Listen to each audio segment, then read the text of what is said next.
வணக்கம். மதிமுகம் செய்திகள். இன்றைய முக்கிய நிகழ்வுகளை பார்ப்பதற்கு முன்பாக தலைப்புச் செய்திகளை பார்க்கலாம். பொங்கல் பரிசு தொகுப்பு பெறுவதற்கான டோக்கன் நாளை முதல் விநியோகம். 10ஆம் தேதி முதல் பொங்கல் பரிசு தொகுப்பு வழங்கப்படும் என தமிழக அரசு அறிவிப்பு. L1 புள்ளிக்கு வெற்றிகரமாக சென்றடைந்தது ஆதித்யா L1 விண்கலம்.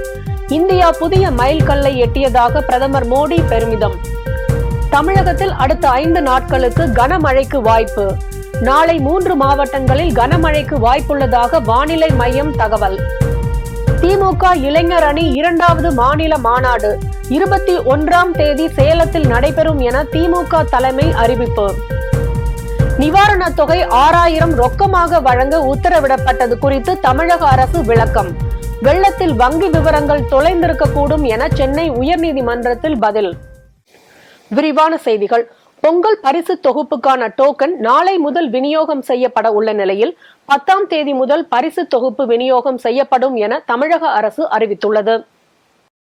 பொங்கல் பண்டிகையை ஒட்டி குடும்ப அட்டைதாரர்களுக்கு பச்சரிசி, சர்க்கரை, முழு கரும்பு போன்ற பொருட்கள் அடங்கிய தொகுப்புடன் 1000 ரூபாய் ரொக்க பரிசு வழங்கப்படும் என்று முதலமைச்சர் மு.க. ஸ்டாலின் அறிவித்தார். ஒன்றிய, மாநில அரசு ஊழியர்கள், வருமான வரி செலுத்துவோர், பொதுத்துறை நிறுவனங்களில் பணிபுரிவோர், சர்க்கரை அட்டைதாரர்கள், பொருளில்லா அட்டைதாரர்கள் தவிர்த்து ஏனைய குடும்ப அட்டைதாரர்கள் அனைவருக்கும் 1000 ரூபாய் ரொக்கமாக வழங்கப்படும் என்று அறிவித்துள்ளார். இதன் மூலம் 2,57,57,402 ரேஷன் அட்டைதாரர்களுக்கு பொங்கல் பரிசு தொகுப்பு வழங்கப்பட உள்ளதாக தெரிவித்துள்ளது. இந்நிலையில் 1000 ரொக்க பணத்துடன் பொங்கல் பரிசு தொகுப்பு பெறுவதற்கான டோக்கன் நாளை முதல் ரேஷன் கடைகளில் விநியோகம் செய்யப்படும் என தமிழ்நாடு அரசு அறிவித்துள்ளது. டோக்கனில் குறிப்பிட்ட தேதியில் ரேஷன் கடைக்கு சென்று பொங்கல் பரிசு தொகுப்பை பெற்றுக் கொள்ளலாம் என தெரிவிக்கப்பட்டுள்ளது. பொங்கல் பரிசு தொகுப்பு தொடர்பாக புகார்களை தெரிவிக்க தனி தொலைபேசி எண்கள் மற்றும் வழிகாட்டு நெறிமுறைகளையும் தமிழக அரசு வெளியிட்டது. மேலும் பொங்கல் பரிசு தொகுப்பை உரிய முறையில் வழங்குவதற்கு அனைத்து முன் ஏற்பாடுகளையும் ஆட்சியர்கள் மேற்கொள்ள வேண்டும் எனவும் உத்தரவிடப்பட்டுள்ளது. இந்த நிலையில் 10ஆம் தேதி முதல் பொங்கல் பரிசு தொகுப்பு வழங்கப்படும் என்று தமிழக அரசு அறிவித்துள்ளது. 9ஆம் தேதி வரை டோக்கன்கள் விநியோகிக்கப்படும் என்றும் அதன் பின்னர் 10ஆம் தேதி முதல் 13ஆம் தேதி வரை மக்கள் ரேஷன் கடைகளில் பொங்கல் தொகுப்பினை பெற்றுக் கொள்ளலாம் எனவும் தெரிவிக்கப்பட்டுள்ளது. மேலும் டோக்கன் வாங்க தவறியவர்கள் வரும் 14ஆம் தேதி நேரடியாக வாங்கிக் கொள்ளலாம் எனவும் தமிழக அரசு அறிவித்துள்ளது. சூரியனை ஆய்வு செய்ய இஸ்ரோ அனுப்பிய ஆதித்யா L1 விண்கலம் L1 புள்ளியில் நிலைநிறுத்தியதன் மூலம் இந்தியா மற்றொரு சாதனை படைத்துள்ளதாக பிரதமர் மோடி பாராட்டு தெரிவித்துள்ளார். ஆந்திர மாநிலம் ஸ்ரீஹரிகோட்டாவின் சதீஷ் தவான் ஏவுதளத்தில் இருந்து கடந்த ஆண்டு செப்டம்பர் மாதம் சூரியனை ஆய்வு செய்வதற்காக ஆதித்யா L1 விண்கலம் விண்ணில் ஏவப்பட்டது. இந்த விண்கலம் PSLV-57 ராக்கெட் மூலம் விண்ணில் வெற்றிகரமாக ஏவப்பட்டது. பூமியில் இருந்து சுமார் 15 லட்சம் கிலோமீட்டர் தொலைவில் லெக்ராஞ்சியன் பாயிண்ட் 1 என்னும் இடத்தில் இந்த விண்கலம் நிலைநிறுத்தப்பட உள்ளது. அதனைத் தொடர்ந்து ஆதித்யா L1 விண்கலம் அதன் L1 என்னும் இலக்கை சென்றடைய சுமார் 127 நாட்கள் வரை ஆகும் என்று இஸ்ரோ விஞ்ஞானிகள் தெரிவித்திருந்தனர். இந்நிலையில் சூரியனின் வெளிப்புற பகுதியை ஆராய்வதற்காக இஸ்ரோ அனுப்பியுள்ள ஆதித்யா விண்கலம் பூமியில் இருந்து 15 லட்சம் கிலோமீட்டர் தொலைவில் உள்ள L1 புள்ளியில் வெற்றிகரமாக நிலைநிறுத்தப்பட்டுள்ளதாக இஸ்ரோ தெரிவித்துள்ளது. திட்டமிட்டபடி விண்கலம் நிலைநிறுத்தப்பட்டதை அடுத்து L1 புள்ளியை வலம் வந்தவாறு அடுத்த 5 ஆண்டுகளுக்கு கரோனா, போட்டோஸ்பியர் மற்றும் குரோமோஸ்பியர் உள்ளிட்ட சூரியன் குறித்த ஆய்வை மேற்கொள்ளும் என தெரிவித்துள்ளது. விண்வெளி துறையில் புதிய மைல்கல்லை நிகழ்த்தியுள்ள இஸ்ரோவுக்கு பலரும் பாராட்டு தெரிவித்து வரும் நிலையில் ஆதித்யா L1 செயற்கைக்கோளை நிலைநிறுத்தியதன் மூலம் இந்தியா மற்றொரு சாதனை படைத்துள்ளது என பிரதமர் மோடி தெரிவித்துள்ளார். இந்திய விஞ்ஞானிகளின் தொடர் அர்ப்பணிப்புக்கு ஒரு எடுத்துக்காட்டு ஆதித்யா L1 சாதனை என்றும் அவர் பாராட்டு தெரிவித்துள்ளார். வெள்ள நிவாரணத் தொகை 6000 ரொக்கமாக வழங்க உத்தரவிடப்பட்டது குறித்து தமிழக அரசு சென்னை உயர்நீதிமன்றத்தில் விளக்கம் அளித்துள்ளது. மிக்ஜாம் புயலால் பாதிக்கப்பட்ட சென்னை உள்ளிட்ட 4 மாவட்டங்களை சேர்ந்த 37 லட்சம் குடும்பங்களுக்கு தலா 6000 ரூபாய் நிவாரண உதவி வழங்க அரசு அறிவிப்பு வெளியிட்டுள்ளது. ரொக்கமாக வழங்கப்படும் இந்த நிவாரணத் தொகையை சம்பந்தப்பட்டவர்களின் வங்கிக் கணக்கில் செலுத்த கோரி முன்னாள் ராணுவ வீரர் சென்னை உயர்நீதிமன்றத்தில் பொதுநல வழக்குகள் தாக்கல் செய்திருந்தார். இது தொடர்பான வழக்கு விசாரணைக்கு வந்தபோது மழை வெள்ளத்தில் வங்கிக் கணக்கு விவரங்கள், ATMகளை தொலைத்திருக்க கூடும் என்பதால் நிவாரணத் தொகையை ரொக்கமாக வழங்க உத்தரவிடப்பட்டதாக தமிழக அரசு விளக்கம் அளித்தது.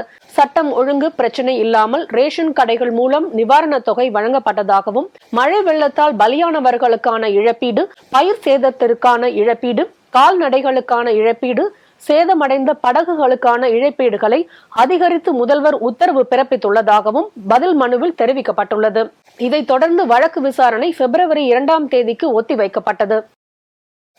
மணிப்பூர் தவிர எல்லா இடத்திற்கும் சென்று பிரதமர் மோடி போட்டோ ஷூட் நடத்தி கொண்டிருப்பதாக காங்கிரஸ் தலைவர் மல்லிகார்ஜுன கார்கே விமர்சித்துள்ளார்.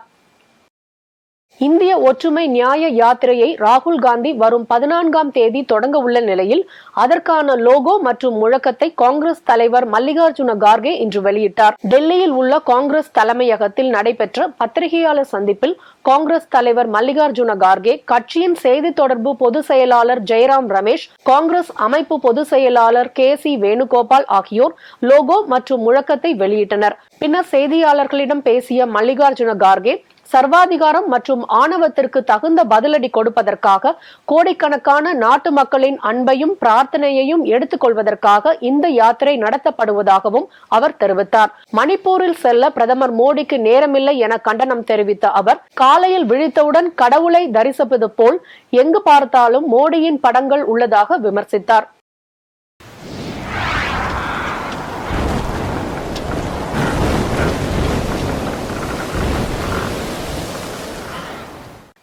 தமிழகத்தில் அடுத்த 5 நாட்களுக்கு கனமழை பெய்ய வாய்ப்புள்ளதாக சென்னை வானிலை ஆய்வு மையம் தெரிவித்துள்ளது. லட்சத்தீவு பகுதிகள் மற்றும் அதனை ஒட்டிய பகுதிகளில் ஒரு வளிமண்டல கீழடுக்கு சுழற்சியும், தென்மேற்கு வங்கக்கடல் மற்றும் அதனை ஒட்டிய பகுதிகளில் ஒரு வளிமண்டல கீழடுக்கு சுழற்சியும் நிலவி வருகிறது. இதன் காரணமாக நாளை செங்கல்பட்டு, விழுப்புரம், கடலூர் ஆகிய 3 மாவட்டங்களுக்கு கனமழைக்கான ஆரஞ்சு அலர்ட் எச்சரிக்கை விடுக்கப்பட்டுள்ளது. அதேபோல் சென்னை, திருவள்ளூர், ராணிப்பேட்டை, காஞ்சிபுரம், திருவண்ணாமலை, கள்ளக்குறிச்சி, அரியலூர், மயிலாடுதுறை, தேனி, தென்காசி, கன்னியாகுமரி மாவட்டங்களில் ஓரிரு இடங்களில் கனமழை பெய்யக்கூடும் என வானிலை ஆய்வு மையம் தெரிவித்துள்ளது. தமிழக கடலோர பகுதிகள் மற்றும் அதனை ஒட்டிய தென்மேற்கு வங்கக்கடல் பகுதிகளில், மன்னார் வளைகுடா மற்றும் அதனை ஒட்டிய குமரிக்கடல் பகுதிகள் மற்றும் லட்சத்தீவு பகுதிகளில் சூறாவளி காற்று மணிக்கு 40 முதல் 45 கிலோமீட்டர் வேகத்திலும் இடையிடையே 55 கிலோமீட்டர் வேகத்திலும் வீசக்கூடும் என்பதால் மீனவர்கள் இப்பகுதிக்கு செல்ல வேண்டாம் என அறிவுறுத்தப்பட்டுள்ளது. புதுக்கோட்டை மாவட்டம் தச்சங்குறிச்சியில் நடைபெற்ற ஜல்லிக்கட்டு போட்டியில் 12 காளைகளை அடக்கிய வீரருக்கு பைக் பரிசாக வழங்கப்பட்டது. புதுக்கோட்டை மாவட்டம் தச்சங்குறிச்சியில் விண்ணேற்பு அன்னை ஆலய ஆண்டு திருவிழா புத்தாண்டை ஒட்டி நடைபெறும். இந்த ஜல்லிக்கட்டு இன்று காலை 8 மணிக்கு தொடங்கி நடைபெற்றது. ஆட்சியர் IS மர்சி ரம்யா தலைமையில் நடைபெற்ற ஜல்லிக்கட்டு போட்டியை சட்டத்துறை அமைச்சர் S ரகுபதி, சுற்றுச்சூழல் துறை அமைச்சர் மெய்யநாதன் தொடங்கி வைத்தனர். வீரர்கள் உறுதிமொழி ஏற்புக்கு பின்னர் தொடங்கிய போட்டியில் புதுக்கோட்டை, தஞ்சாவூர், மதுரை உள்ளிட்ட மாவட்டங்களில் இருந்து 300க்கும் மேற்பட்ட மாடுபிடி வீரர்களும், பல்வேறு மாவட்டங்களில் இருந்து 747க்கும் மேற்பட்ட ஜல்லிக்கட்டு காளைகளும் பங்கேற்றன. பல்வேறு மாவட்டங்களில் இருந்து 10,000க்கும் மேற்பட்ட மக்கள் போட்டியை பார்வையிட்ட நிலையில் பலத்த பாதுகாப்பு ஏற்பாடுகளுக்காக 100 காவலர்கள் பாதுகாப்பு பணியில் ஈடுபடுத்தப்பட்டனர். போட்டியில் வெற்றி பெற்ற வீரர்கள் மற்றும் காளைகளுக்கு மிக்சி, கிரைண்டர் உள்ளிட்ட பல்வேறு பரிசுகளும் வழங்கப்பட்டது. இந்நிலையில் ஜல்லிக்கட்டில் 12 காளைகளை அடக்கிய தஞ்சை மாவட்டம் ராயமுண்டான்பட்டியை சேர்ந்த வீரர் சுகேந்த் என்பவருக்கு பல்சர் பைக் பரிசாக வழங்கப்பட்டது. அதேபோல் சிறந்த காளையின் உரிமையாளருக்கு பல்சர் பைக் பரிசு வழங்கப்பட்டது. திமுக இளைஞர் அணி 2வது மாநில மாநாடு வரும் 21 சேலத்தில் நடைபெறும் என திமுக தலைமை அறிவிப்பு. நாடாளுமன்ற தேர்தலை முன்னிட்டு திமுக இளைஞர் அணி சார்பில் சேலம் மாவட்டம் பெத்துநாயக்கம் பாளையத்தில் கடந்த மாதம் 17 மாநில மாநாடு நடத்துவதற்கு ஏற்பாடுகள் செய்யப்பட்டிருந்தன. இந்நிலையில் மிக்ஜாம் புயல் பாதிப்பை கருத்தில் கொண்டு திமுக இளைஞர் அணியின் 2வது மாநில மாநாடு கடந்த 24 ஒத்திவைக்கப்பட்டது. இதனைத் தொடர்ந்து அதிகன மழையால் நெல்லை, தூத்துக்குடி மாவட்டங்களில் வெள்ள பாதிப்பு ஏற்பட்டது. இந்த மழை பாதிப்பை கருத்தில் கொண்டு திமுக இளைஞர் அணி மாநில மாநாடு மீண்டும் ஒத்திவைக்கப்பட்டது. இந்த நிலையில் ஒத்திவைக்கப்பட்ட திமுக இளைஞர் அணியின் 2வது மாநில மாநாடு வரும் 21 நடைபெறும் என திமுக தலைமை அறிவித்துள்ளது. அதிமுக முன்னாள் அமைச்சர் சி. விஜயபாஸ்கர் மீதான சொத்து குவிப்பு வழக்கு விசாரணை ஜனவரி 11 ஒத்திவைத்து புதுக்கோட்டை நீதிமன்றம் உத்தரவிட்டுள்ளது. அதிமுக ஆட்சியில் 35.79 கோடி சொத்துக்களை வாங்கி குவித்ததாக முன்னாள் சுகாதாரத்துறை அமைச்சர் சி விஜயபாஸ்கர் மற்றும் அவரது மனைவி ரம்யா மீது புதுக்கோட்டை முதன்மை அமர்வு நீதிமன்றத்தில் வழக்கு தொடரப்பட்டது. வழக்கின் விசாரணைக்காக புதுக்கோட்டை மாவட்ட அமர்வு நீதிமன்றத்தில் சி விஜயபாஸ்கர் ஆஜரானார். வழக்கை விசாரித்த நீதிபதி அமர்வு முன்னாள் அமைச்சர் விஜயபாஸ்கர் மீதான சொத்து குவிப்பு வழக்கு விசாரணையை ஜனவரி 11ஆம் தேதிக்கு ஒத்திவைத்து உத்தரவிட்டனர். கொரோனா தொற்றால் கடந்த 24 மணி நேரத்தில் 12 பேர் உயிரிழந்திருப்பதாக ஒன்றிய சுகாதாரத்துறை அமைச்சகம் தெரிவித்துள்ளது. புதிய வகை JN1 திரிபு கொரோனா பாதிப்பும் அதிகரித்து வருகிறது. இதுகுறித்து ஒன்றிய அமைச்சகம் வெளியிட்ட செய்திக்குறிப்பில் கடந்த 24 மணி நேரத்தில் புதிதாக 761 பேருக்கு கொரோனா பாதிப்பு ஏற்பட்டுள்ளதாக தெரிவித்துள்ளது. கேரளத்தில் அதிகபட்சமாக 1249 பேர் கொரோனாவால் பாதிக்கப்பட்டுள்ளனர். கர்நாடகத்தில் 1240 பேரும், மகாராஷ்டிரா மாநிலத்தில் 914 பேரும், தமிழ்நாட்டில் 190 பேரும், சத்தீஸ்கர் மற்றும் ஆந்திரத்தில் தலா 128 பேரும் கொரோனா பாதிப்புக்கு உள்ளாகியுள்ளனர். கொரோனா பாதிப்பால் கேரளத்தில் 5 பேரும், கர்நாடகத்தில் 4 பேரும், மகாராஷ்டிரத்தில் 2, உத்தரப்பிரதேசத்தில் 1 என கடந்த 24 மணி நேரத்தில் 12 பேர் உயிரிழந்துள்ளனர். தேமுதிக தலைவரும் நடிகருமான விஜயகாந்த் நினைவிடத்தில் திரை பிரபலங்கள் MS பாஸ்கர், MA சந்திரசேகர், ஆதி, நிக்கி, கல்ராணி ஆகியோர் அஞ்சலி செலுத்தினர். நடிகரும் தேமுதிக நிறுவன தலைவருமான விஜயகாந்த் கடந்த சில தினங்களுக்கு முன்பு உடல்நலக் குறைவால் காலமானார். அவருடைய மறைவு பெரும் சோகத்தை ஏற்படுத்திய நிலையில் சென்னை தேமுதிக தலைமை அலுவலகத்தில் உள்ள விஜயகாந்தின் நினைவிடத்தில் தொடர்ந்து ரசிகர்கள் மற்றும் திரையுலகினர் அஞ்சலி செலுத்தி வருகின்றனர். இந்நிலையில் விஜயகாந்தின் நினைவிடத்தில் MS பாஸ்கர், நடிகர் விஜயின் தந்தையும் இயக்குநருமான SA சந்திரசேகர், ஆதி, நிக்கி, கல்ராணி, கார்த்திக் சுப்புராஜ் ஆகியோர் அஞ்சலி செலுத்தினர். முன்னதாக விஜயகாந்த் வீட்டிற்கு நேரில் சென்று அவரது உருவப்படத்திற்கு மலர் தூவி மரியாதை செலுத்திய நடிகர் சிவகார்த்திகேயன் விஜயகாந்த் குடும்பத்தினருக்கு ஆறுதல் தெரிவித்தார். வேலூரில் டிராக்டர் மோதியதில் மாற்றுத்திறனாளி சிறுவன் உயிரிழந்த நிலையில் கிராம மக்கள் சாலை மறியலில் ஈடுபட்டதால் பரபரப்பு ஏற்பட்டது. வேலூர் மாவட்டம் பேரானப்பட்டு அடுத்த மோரசப்பள்ளி கிராமத்தில் தனியாருக்கு சொந்தமான கல்குவாரி இயங்கி வருகிறது.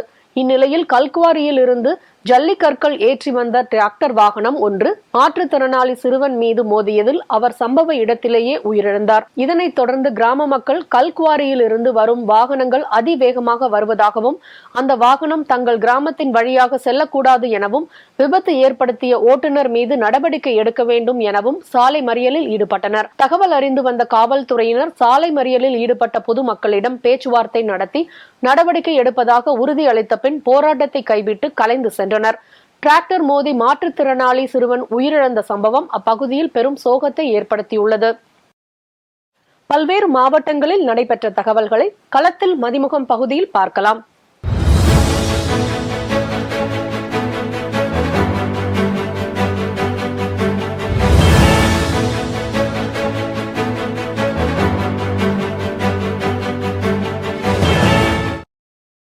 வேலூர் மாவட்டம் கோட்டையில் உள்ள காவலர் பயிற்சி பள்ளியில் 2ஆம் நிலை 284 பெண் காவலர்களுக்கான 7 மாத கால பயிற்சி நிறைவு விழா நடைபெற்றது. இதில் பயிற்சி காவலர்களின் அணிவகுப்பு மரியாதையினை IG ஆனி விஜயா அவர்கள் ஏற்றுக்கொண்டார். இவ்விழாவில் IG முத்துசாமியும் கலந்து கொண்டு சிறப்பாக பயிற்சியை முடித்த காவலர்களுக்கு பதக்கங்களையும் வழங்கினார்கள். இவ்விழாவில் திரளான பொதுமக்களும் பங்கேற்றனர். தென்காசியில் தேசிய அளவிலான பாலியல் வன்முறைக்கு எதிரான விழிப்புணர்வு பிரச்சார பேரணியை மாவட்ட ஆட்சியர் துரை ரவிச்சந்திரன் துவக்கி வைத்தார். இந்த விழிப்புணர்வு பேரணியில் பாலின சமத்துவம் மற்றும் பொருளாதார சமத்துவம், வரதட்சணை கொடுமை, பெண் சிசு கொலை, பெண்களுக்கு எதிரான பாலியல் வன்கொடுமைகள் போன்றவைகளை வெளிப்படுத்தும் வகையில் துண்டு பிரசுரங்களை விநியோகித்தும் கோஷங்கள் எழுப்பியபடி பேரணியாக சென்றனர்.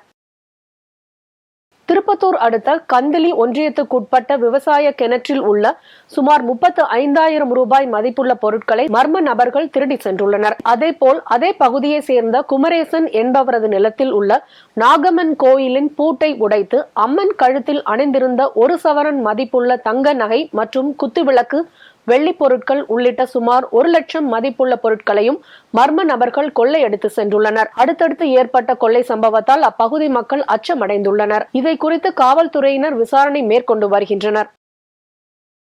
திருவாரூர் தமிழ்நாடு நுகர்பொருள் வாணிப கழக அலுவலகம் முன்பு மாநில பொதுச் செயலாளர் ராமகிருஷ்ணன் தலைமையில் கண்டன கோஷங்களை எழுப்பி ஆர்ப்பாட்டத்தில் ஈடுபட்டனர். பருவகால கொள்முதல் ஊழியர்களை பணி நிரந்தரம் செய்ய வேண்டும் உள்ளிட்ட கோரிக்கைகளை வலியுறுத்தி TNCSC ஒர்க்கர்ஸ் வாய்ஸ் சங்கத்தினர் இந்த ஆர்ப்பாட்டத்தில் ஈடுபட்டனர்.